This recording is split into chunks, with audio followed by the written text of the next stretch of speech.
The RTX 3080 has been out for a little under 16 whole months now, and people are still trying to fight over it, trying to get hold of one, and for a reasonable price. But some believe that it had a downside. It only had a measly 10 gig of GDDR6X memory.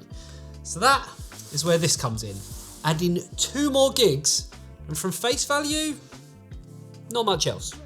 Let's do this. Hey kid, how you doing?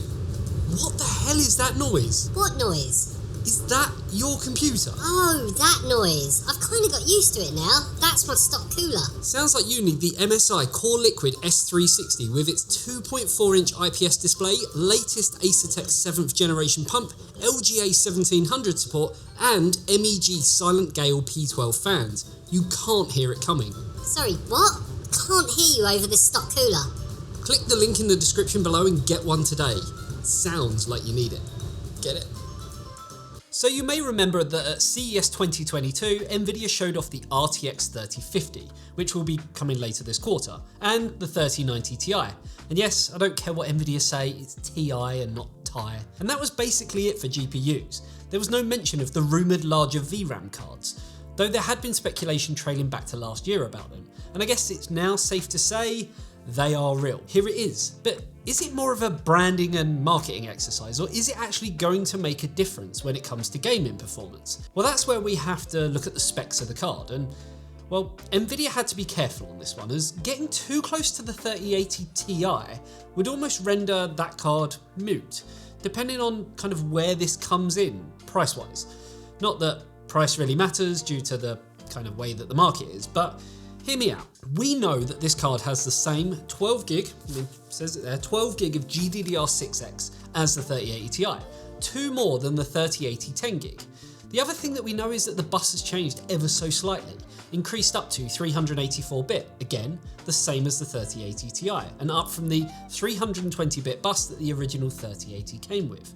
But does it stop there? Are we led to believe that this card just has more memory and slightly faster throughput?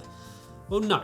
Rumours were circulating for kind of some time that there was going to be a bit more going on in terms of core counts, not only for CUDA but for RT and Tensor cores too, for ray tracing and DLSS. Now, this was evident when the GPU core name was leaked as being GA102-220 and not 200 like the original 3080. So eagle-eyed consumers would have noticed there would be a little bit more than just a memory increase. This all sounds good on paper, but the big question is, especially if we're talking about the mystical thing known as MSRP, how much extra will it set me back? Well, the original 3080 10 gig came in with an MSRP price of $699, while the 3080 Ti, not Ti, came in at $1,199.